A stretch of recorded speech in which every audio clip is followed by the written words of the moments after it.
My name's Adrian. I'm Head of UK Transport Planning for WSP, and I'm going to talk to you about how we engage people for productive places.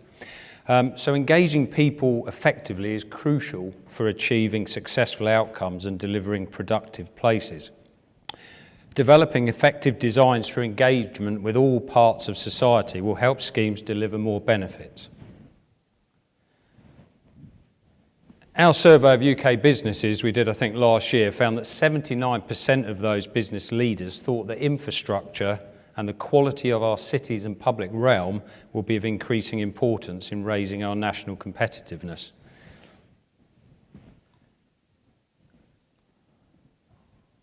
We face ever more scrutiny over scheme delivery, as well as challenges with engaging people. There's a few of them there. And not just the negative feedback. We need to ensure they understand the importance of schemes within their communities. This is increasingly so, given a range of conflicts we face around complex street characteristics, space constraints, differing user requirements, whether there's a tree planted here, how a community thinks space needs to be used. So we need to consider all of that in what we do. So engagement plays a key role. So to achieve these things, we must engage effectively to ensure we deliver projects which fulfil their productivity potential. This engagement includes working with groups representing people with different access needs and involving people from across all parts of society. Effective communication is critical to that success, and engagement must provide accurate and timely communication about messages with the project and involve people in the delivery of the project and ensure the project is inclusive in a number of ways. Public and stakeholder engagement is an important means of problem solving and making decisions that directly impact upon those living, working, using services and travelling in the local area. So such engagement may include consulting with, involving, collaborating, and empowering stakeholders and the community to understand the issues to enable them to make informed decisions. Got to be on the clicker. At WSP, we believe there are 4 cornerstones to that engagement process in terms of the scheme development, to ensure we deliver productive places. So one is the effective use of space, one is creating healthy surroundings, one is promoting accessibility and relocating space to cycling and walking, mass transit and future mobility, and the other is future-proofing systems to ensure they are resilient to changing trends. So spaces. Spaces and public realm drive productivity because attractive spaces are more appealing to individuals and encourage social interaction. In addition, flexible spaces are needed to accommodate changing technologies, future mobility. And reinvigorating and regenerating spaces can create neighbourhoods that are greener, safer and more attractive. This can also lead to a high proportion of economically active households. Crucially, efficiency of space is an important component of that productivity. Healthy. A healthy local population creates productivity gains through more focused people, less resident turnover, lower absenteeism at work. Healthy citizens drive productivity because healthy employers contribute more and are therefore more productive. Our living and working environments affect our experience, which impacts on economic performance. Key components required to achieve this include changing travel behaviour to improve air quality, which is a key thing we need to do, and tackling physical health through connecting communities with job service and active travel routes. Quality spaces maximise productivity, mitigate ill health and can tackle loneliness. Accessibility. So systems, been quite a lot of talk about that today, but we need to enable mass movement by planning for future mobility and reallocating space currently used for cars to cycling, walking and reducing non-productive time, and using spare space for more productive activities.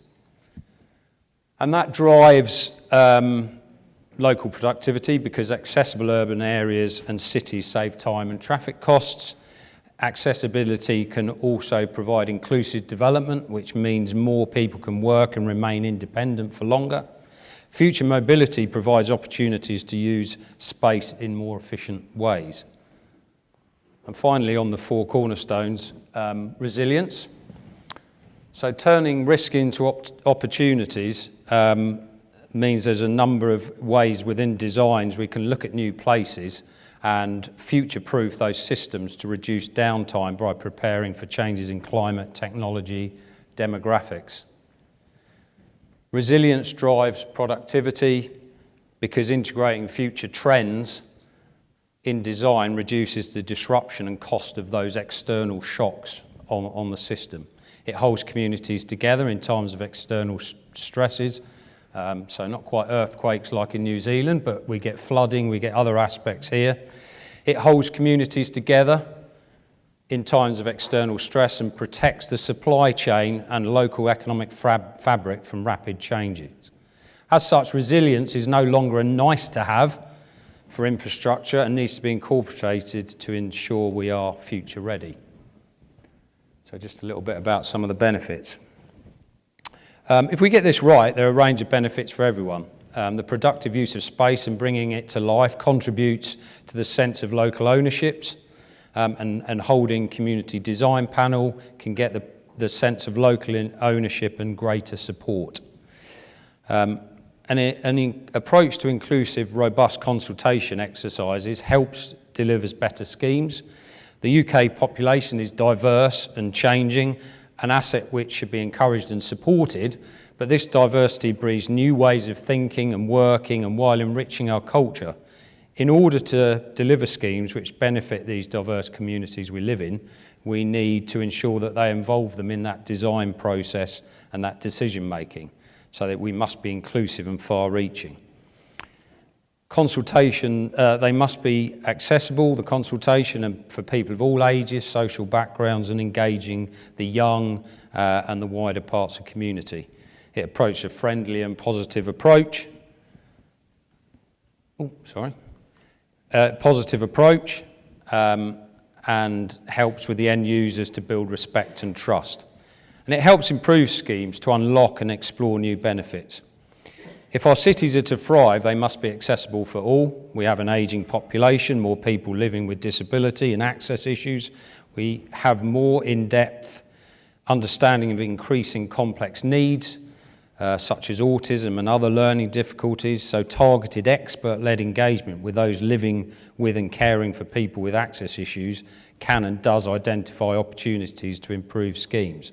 This is not only the just and fair way to act, but it can also maximise the number of end users who benefit from particular schemes. This is particularly true in relation to public transport, given the fact not everyone is able to drive a car, cycle, walk long distances. Effective consultation helps manage risk and speed up delivery, and involving communities in that process is important. Politicians can then have more confidence in schemes, making it easier for them to support it and encourage further support. So just to finalise with a couple of examples, so WSP's been working on some projects in Leeds for their Leeds Passenger Transport Investment Programme, and in Cambridge for their city deal. And there's a lot of conflicting issues on those routes into those city areas, and we're having to deal with those conflicting aspirations for the schemes and dealing with the views and prioritise around the needs of different modes.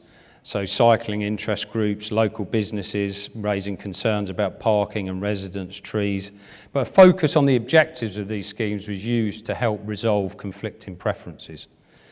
We ran a whole-day workshop for blind and partially sighted people, so we actually did a bit of a Blue Peter, but created the layout of the scheme on paper. Oh yeah, sorry Matthew, just finishing. So created the layout on paper and created that so that it could be seen by the visually and partially sighted. So while engagement can be extremely hard work, it is crucial to success. By deploying this consultative approach from the outset, holistic benefits can be gained for communities, commuters, users and all parts of society.